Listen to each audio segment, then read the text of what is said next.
Saviez-vous que les précipitations ont une histoire à raconter? Avec un simple échantillon, on peut retracer tout le parcours d'une goutte d'eau.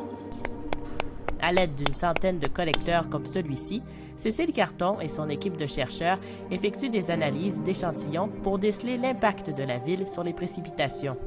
Dans le cadre du projet de recherche participative Collecto, des citoyens se sont portés volontaires pour installer ces collecteurs à condition de respecter de simples consignes.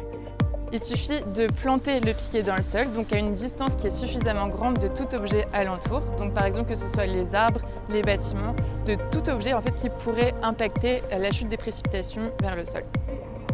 Ici, les gouttes d'eau sont au centre de l'attention. L'eau récoltée est minutieusement examinée à l'aide d'un spectromètre de masse à rapport isotopique et d'un spectroscope laser.